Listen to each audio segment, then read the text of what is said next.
जितेंद्र कुमार सिंह जी।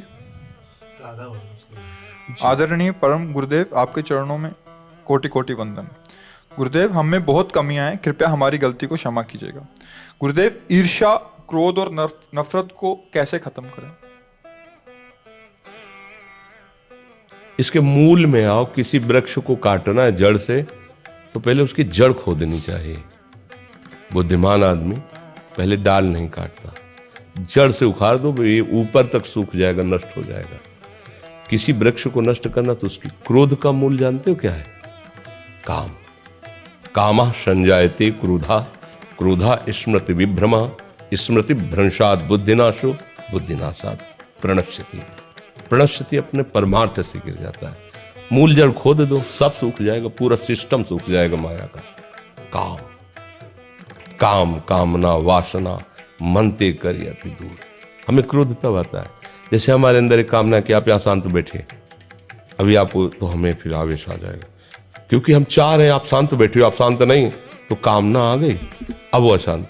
अगर हम चाह रहे हैं कि मेरे प्रभु जैसा चाहो वैसा व्यवहार करो, पर हम आपके साथ प्रभु जैसा, आप खूब लड़ो कूदो को, यही होगा कि सबको विक्षेप हो रहा है, आपको सम्मान से बाहर कर दीजिए, क्रोध नहीं आएगा।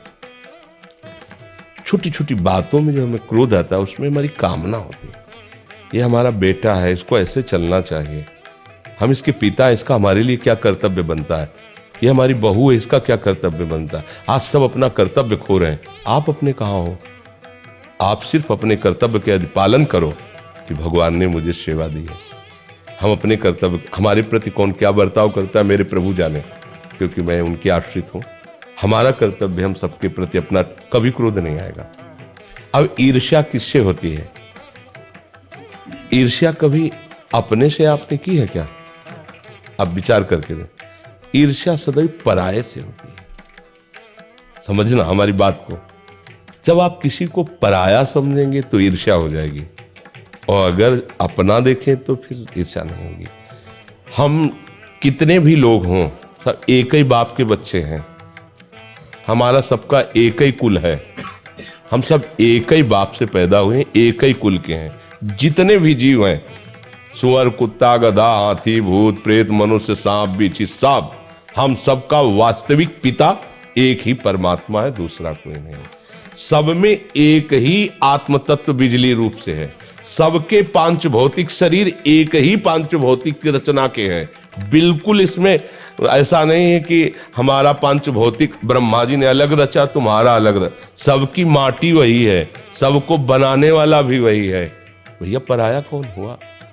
यहाँ कोई पराया नहीं है, बस यही माया का खेल है। अपना और पराया, मैं और मोर तोरते माया, यही बस कीने जीव निकाया।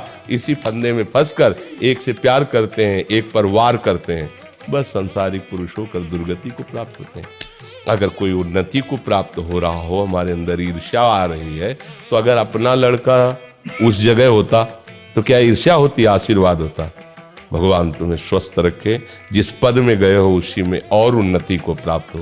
लेकिन पड़ोसी का लड़का गया है तो अनुष्ठान भी करना पड़े तो फिर करेंगे, पर वो पद से च्युत हो जाए, उसकी टांग टूट जाए, आर्मी लायक न रहे वो। ईर्ष्या बहुत बड़ा रूप ले सकती है। अपने को नष्ट करके सामने वाले को नष्ट करने के लिए तैयार हो जाएगी। ईर्ष्या कहे कि हम चाहे मर जाए पर हम तुम्हें सुख चैन से नहीं जीने देंगे। ये ईर्ष्या बहुत बड़ी, और ये बड़े बड़ों में भी होती है, सतमार्ग वालों में भी होती है, बड़ी विचित्र होती है। कंचन तजना सहज है, सहज तिया का ने, और मान बढ़ाई ईर्ष्या दुर्लभ तजना है। तो इसे अपनेपन से हटाया जा सकता है। सच्ची मानो सब में हमारा प्रभु है, सब में, उनके सिवा कोई है ही नहीं। किससे ईर्ष्या करें हम, किससे हम झगड़ा करें? सब अपने ही हैं। जब असल बात क्या है कि हम लोग बहुत छोटी धरा पे खड़े हैं, तो एक सीमित घर, सीमित चार लोग परिवार के ऐसा मान लेते हैं।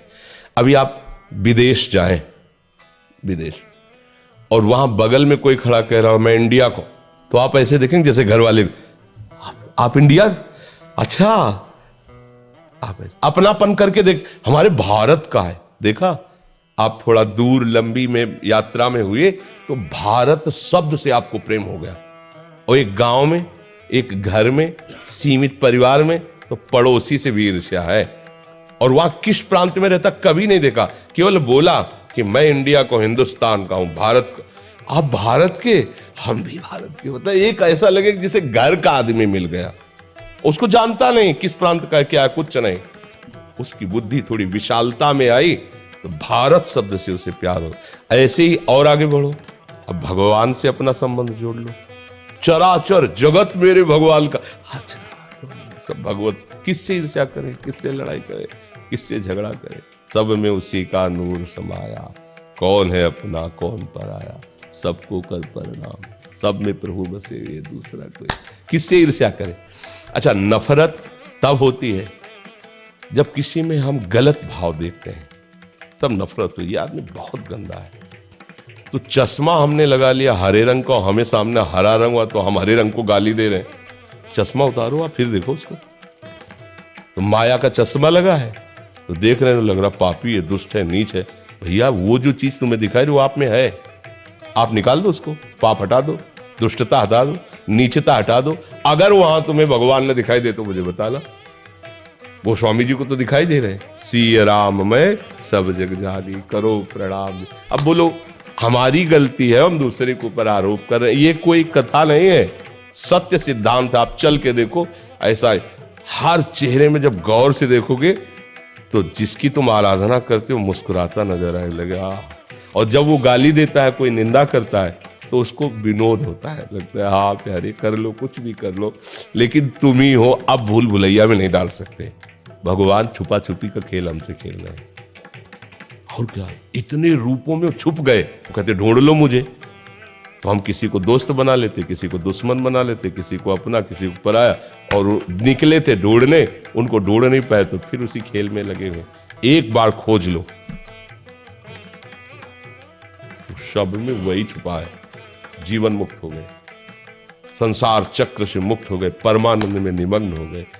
किसी सूझ वाली आंख ने पहचान की, कण कण में झांकी भगवान की। आपको दिखाई देगा ऐसे। ओहो, जित देखूं तित श्याममयी, प्रभु ही प्रभु। चाहे उपनिषद तत्वदर्शी ब्रह्म ऋषि हो तो देखता सर्वम खलमिदम ब्रह्म। भक्त देखता है भगवान ही भगवान। अज्ञानी मैं और तू देख के झगड़ा करता रहता है, लड़ता रहता है, अच्छा बुरा मानता रहता है। तो हमारी अज्ञान की धरा है, हमको स्वीकार करना चाहिए। अब हमें वास्तविक ज्ञान की तरफ बढ़ना है। तो फिर आप ये सब झंझटें खत्म हो जाएंगी। जब तक भेद है, जब तक दोष दर्शन है, जब तक छोटा बड़ा है, अच्छा बुरा है, तब तक चश्मा ठीक नहीं। भगवान देखो कह रहे हैं, विद्या विनय संपन्ने ब्राह्मणे गविहस्तनी स्वनीचय सुपाकी चा पंडिता सम दर्शिना। विद्या विनय संपन्न ब्राह्मण में, गाय में, कुत्ते में, हाथी में, चांडाल में, सब में एक ही प्रभु विराजमान। जिसको ऐसा ज्ञान है, वास्तविक अनुभव है भगवान के शब्दों में, वही पंडित है, वही ज्ञानी है। उसी ने कुछ जाना है जो जानना चाहिए। इसके नीचे तो सब माया का ही खेल है। समझ रहे? डॉक्टर सिद्धार्थ इंदौर से। किसका है जी? महाराज जी के चरणों में सादर प्रणाम। महाराज श्री, मूल अशुद्धि हमारे स्वभाव में ही ढकी हुई रहती है, उसका आंकलन और निवारण कैसे करें? सब समय हम उससे अनजान रहते हैं और परिस्थिति आने पर वो हमारा अहित कर देती है। क्या यही प्रभु प्रेम को न समझ पाने का कारण है? स्वभाव बनता और बिगड़ता स्थायी चीज नहीं है। स्वभाव बनता है और बिगड़ता भी है। स्वभाव किससे बनता बिगड़ता है? जैसा हम सुनते हैं, देखते हैं, बोलते हैं, खाते पीते हैं, जैसे वातावरण में रहते हैं, वैसे ही हमारा स्वभाव बनता है। पूर्व जन्म में जैसे हमने आचरण किए हैं, उनके अनुसार हमारा स्वभाव दिया जाएगा इस जन्म में। अब उस जन्म के स्वभाव को हम बदल भी सकते हैं। उसको हम बहुत बुरा बना सकते हैं और बहुत अच्छा बना सकते हैं। ये स्वतंत्रता है मनुष्य जीवन में, पशु जीवन में नहीं और अन्य जीवन में कहीं नहीं। तो हमारा स्वभाव जो कारण देह से संबंध रखता है, और हमारा सूक्ष्म शरीर, उसे कारण देह कहते हैं, कारण शरीर। सूक्ष्म शरीर मन, बुद्धि, चित्त, अहंकार, और स्थूल शरीर 5 ज्ञानेंद्रियों, कर्मेंद्रियों के साथ ये जो ढांचा देख रहे हैं, प्रारंभ यहां से होता है। स्थूल शरीर से सूक्ष्म शरीर प्रभावित होता है। जैसे अभी ठंडा, तो अगर सूक्ष्म शरीर प्रभावित नहीं होगा तो ठंडा नहीं लगेगा। सूक्ष्म शरीर को बेहोश कर दीजिए तो स्थूल शरीर को काट दीजिए, आप उसको पता नहीं चलेगा। मतलब स्थूल शरीर की हर हरकत का प्रभाव सूक्ष्म शरीर पर पड़ता है। समझ में आ रहा है ना? सूक्ष्म शरीर का जो निर्णय है वो कारण शरीर पर पड़ता है, वो स्वभाव बन जाता है। बड़ा चिड़चिड़ा इसका स्वभाव हो गया, बड़ा गंदा स्वभाव वाला आदमी है, वो झूठ बोलने का स्वभाव। अरे ये तो साक्षात भगवान है, भगवान जैसा इनका स्वभाव है, कितने अच्छे हैं स्वभाव वाले, कितने सत्य पवित्र स्वभाव वाले। मतलब स्वभाव जो है वो सूक्ष्म शरीर से संबंधित है, सूक्ष्म शरीर स्थूल शरीर से संबंधित है। स्थूल संबंध हमारी क्रियाओं से है, हम गंदी क्रिया करते हैं या अच्छी क्रिया करते हैं। देखना, सुनना, बोलना, खाना, छूना, सूंघना, ये सब इंद्रियजन्य क्रिया है। तो यदि हमें स्वभाव का पता लगाना है तो उसके आचरणों से प्रकट में चलेगा। आसुरी स्वभाव या दैवी स्वभाव, दो में ही बांध दिया गया है कि राक्षसी स्वभाव, अब मांस खाता है, मदिरा पीता है, बड़ी मीठी बात करता है, पर वो राक्षसी स्वभाव का आदमी है।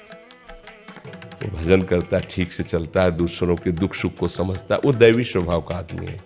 अब राक्षसी स्वभाव वाला दैवी स्वभाव वाला बन सकता है, और दैवी स्वभाव वाला चूक करे तो राक्षसी स्वभाव का बन जाएगा। परिवर्तनशील है ना स्वभाव, सच्चिदानंद थोड़ी है, वो तो परिवर्तनशील है। तीनों शरीर मायाकृत है ना, तो इसके द्वारा जो भी है सब मायाकृत है ना। अब हमारा जब भगवत भाव इसमें जागृत होगा, स्थूल शरीर की भागवतिक चेष्टाएं और सूक्ष्म शरीर का भागवतिक चिंतन, तो हमारा भागवतिक स्वभाव बन जाएगा। अब ये परिवर्तन होने वाला है, क्योंकि ये त्रिगुणातीत भगवान के नाम रूप लीला धाम के चिंतन से त्रिगुणातीत स्वभाव बन गया है। जैसे हमारे यहाँ सेवक जी महाराज कह रहे हैं, यह जो पर्यो मोहि सहज स्वभाव, श्री हरिवंश नाम रस चाओ, नाव सुदृढ़ भव तरन को। बोले अब मेरा स्वभाव पड़ गया है राधा वल्लभ श्री हरिवंश, राधा वल्लभ श्री हरिवंश, राधा वल्लभ श्री हरिवंश। श्रवण में स्वभाव पड़ गया भगवत चर्चा, और कुछ अच्छा ही नहीं लगता। स्वभाव बन गया भगवान की चर्चा करने का। दूसरों को दुखी देखकर रह ही नहीं सकता, इसका स्वभाव बन गया है। दूसरों को सुख पहुंचाना, ये स्वभाव। भागवतिक स्वभाव तक पहुंचने के लिए हमको सत क्रियाएं करनी होंगी, सत चिंतन करना होगा, तब हमारा स्वभाव स्थायी बनेगा।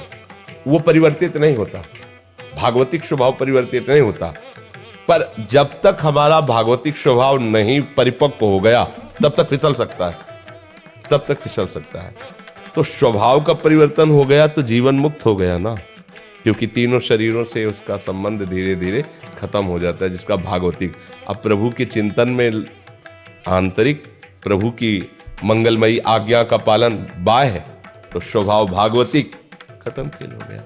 भगवान की कृपा से संचित कर्म भस्म हो गए, क्रियमाण निष्फल हो गए और प्रारब्ध निष्प्रभावित हो गया। वो जीवन मुक्त परमहंस परमानंद का अनुभव कर लेता है। समझ गए जी? दिनेश ठाकुर जी, राधा वल्लभ श्री हरिवंश। गुरुदेव भगवान के चरणों में दंडवत प्रणाम।